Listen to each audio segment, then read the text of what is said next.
আবারও একটা black soldier একটা ফার্মে আসছি, যেটা আমি নিজেই সেগুলোকে মনিটরিং করি আর সুপারভিশন করি।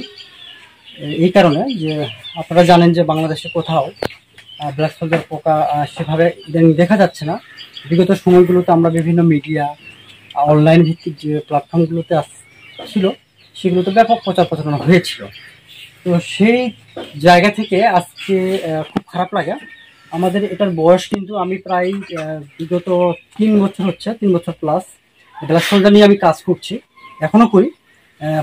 একটা ভিডিও তো আপনারা অলরেডি দেখেছেন যে সেখানে ব্ল্যাক সোলজারের একটা করা হয়েছে। ওখানে দেশি মুরগির যে আমাদের খামার আছে সেই খামারে দেওয়া হয়, পাশে একটা সোনালী মুরগির সেট আছে, সেখানেও কিন্তু মুরগি খাওয়ানো হয়। নিজেদের চাহিদা মেটাচ্ছি, পাশাপাশি অন্য কেউ যদি নিয়ে যায় এখান থেকে কিন্তু নিয়ে যাওয়া হচ্ছে। সেরকমই কিন্তু ওই সেটেরই মতো আমাদের আরেকটা কিন্তু ফার্ম আছে, ফার্মটা আমরা একটু ভিতরে যাই। ভিতরে গিয়ে আমরা একটু দেখবো যে আসলে ওই ভিডিওতে কিন্তু আমরা দেখিয়েছিলাম টোটাল সার্বিক পরিস্থিতি। এটাও আমরা দেখবো যে এখানে কি হচ্ছে, যেহেতু আমরা এখানে দেখি এবং বোঝার চেষ্টা করি। সময় মতো না করতে পারি তাহলে নাকি হবে। আমরা ভাইকে নিয়ে আসছি, ভাই তো ঢাকা থেকে আসছে। আমরা আরেকটা ব্ল্যাক সোলজার ফার্মে আমরা গিয়েছিলাম, সেখানেও মোটামুটি সেম সেট আপটা আমরা ওখানেও দেখেছি। ওটা আমরা ওই সেট আপ এবং এই সেট আপটার মধ্যে কোনো পার্থক্য নেই, কিন্তু ওখানে হিউজ পরিমাণ পেরেন্টস ছিল। এটা নতুন হচ্ছে, এর আগেও একটা বেস উঠে গেছে, একটা সার্কেল কমপ্লিট হয় 45 থেকে 50তম দিনের। তো এটা মোটামুটি আমাদের প্রায় 8-9 মাস হচ্ছে, এবার 1 বছর হচ্ছে। আমরা অন্য জায়গা থেকে এখানে নিয়ে আসছি, আমাদের অন্য একটা জায়গায় ছিল, ওখানে হিউজ প্রোডাকশন হতো। তো কোনো কারণে আমরা সেই জায়গা থেকে এখানে আমরা আসছি, নিয়ে আসছি। এখন যেহেতু এটা প্রেন্স, আমি এগো বলেছি এটা প্রেন্সের জন্য একটা ঘর, লাভ কেস যাকে বলা হয়।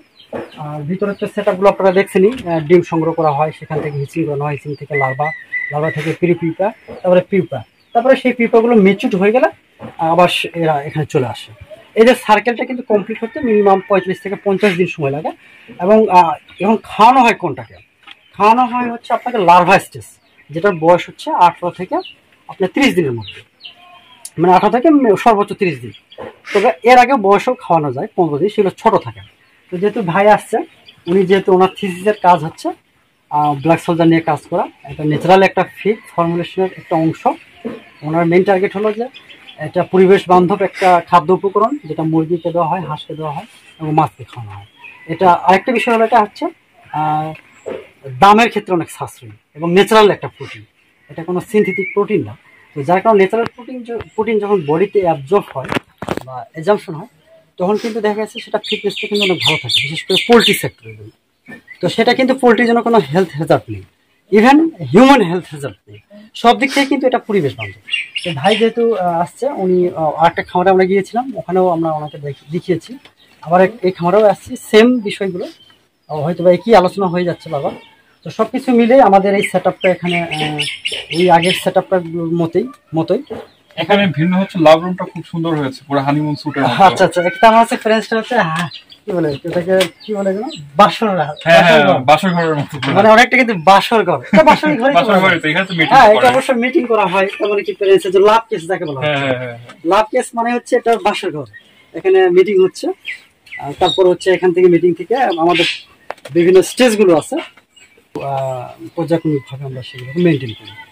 তো আশা করি এই ধরনের একটা সেট থেকে আমাদের যে প্রোডাকশনগুলো হচ্ছে সেগুলো মাত্র যে আমরা যেমন দিতে পারছি। আমাদের নিজস্ব কুকুর আছে, যারা ভাই আছে, দেশি মুরগি আছে, আমার তো নিজস্ব দেশি মুরগি আছে, তারপরে সোনালী মুরগির খামার আছে, এগুলো তো আমরা ডেলিভারি দিই। আমি আরেকটা জিনিস উল্লেখ করতে চাই যে ফিড প্রোডাকশন করতে তো সাধারণত অনেক জায়গা লাগে। এটা তো খুব ছোট একটা, আমার রুম থেকেও ছোট একটা জায়গার মধ্যে করা যাচ্ছে এটা। তো এটা পজিটিভ দিক, জায়গার দিক থেকেও খুব সাশ্রয়। হ্যাঁ, জায়গার দিক থেকে কিন্তু সাশ্রয় যে আসলে। আর আসলে পোকা এ তো খায় হচ্ছে পচাশড়া। এখন পচাশড়া যেহেতু খায়, শুধুমাত্র দুটো জিনিস আমি সবসময় বলার চেষ্টা করি, সেটা হচ্ছে তাপমাত্রা এবং আর্দ্রতা। এই দুটো যদি একটু কন্ট্রোল করা যায়, তাহলে দেখবেন যে বছরের যে কোনো সময় কিন্তু এর উৎপাদনটা ইকুয়ালি চলতে থাকবে। কিন্তু শীতের সময় একটু সমস্যা হয়, কি শীতের সময় তীব্র একটা শীত থাকে, টেম্পারেচার 15-16-তে চলে আসে, যেটা তাদের রিপ্রোডাকশন বা প্রোডাকশনের ক্ষেত্রে নিজেরাই উপঘাত হয়ে থাকে। তীব্র ঠান্ডায় কিন্তু তারা কিন্তু ডিম পারলেও দেখেছে ডিমটা কিন্তু হেচিং হয় না, বা যে প্রেগনেন্সির মাছিগুলো এগুলো কিন্তু অনেক সময় ডিম দেয় না। তো আমরা যেটা করি অনেক সময় কিন্তু ব্রুডিং করাই। ব্রুডিং বলতে কি আর্টিফিশিয়ালি আমরা একটা তাপ দিই, হয়তো বা 100 ওয়াটের 2টা বা 3টা বাল্ব যখন ঝুলিয়ে দেওয়া হয় তখন মিনিমাম সেখানে 28, 29, 30 ডিগ্রি পাওয়া যায়। তখন কিন্তু দেখা গেছে যে হিচিংয়ে খুব একটা সমস্যা হয় না, কিন্তু তুলনামূলক একটু কম হলেও হিচিং কিন্তু হয়। আচ্ছা ভাইয়া, শীতকালের মধ্যে ধরেন ভিতরে একটা হিটার রাখলেন, হ্যাঁ হবে অবশ্যই, তাহলে তো আর কোনো সমস্যা নেই। আচ্ছা এটা দিতে পারলে যদি হ্যাঁ তাহলে অবশ্যই। এটা তো চারদিকে একটু খোলামেলা আছে, বাতাস পাস হয় বলে, কিন্তু হিটারটা কিন্তু খুব একটা কাজে দিবে না। আচ্ছা আচ্ছা, যে কোনো রুমটা যদি কনফাইন হতো, আবদ্ধ অবস্থায় হতো, হ্যাঁ সেক্ষেত্রে আপনি প্রেসটাকে আলাদা একটা আবদ্ধ রুমে দিতে পারেন। আচ্ছা মানে লার্ভা বা হেচিং বা হচ্ছে আপনার পিউপা স্টেজগুলো হয়তো বা বাইরে থাকলো, লাভ কেস বা প্রেসের জন্য যে ঘরটা, এইটাকে আপনারা অন্ধকার এবং আবদ্ধ অবস্থায় রেখে যদি হিটারের ব্যবস্থা করা যায়, একটা বাল্ব ঝুলিয়ে দিলে মোটামুটি তারা মিটিং করতে শুরু হবে। আচ্ছা, আর নিয়মিত তো স্প্রে করতে হবে, যেটা সবাই জানে। আর কিছু জানা যাচ্ছে ভাইজান?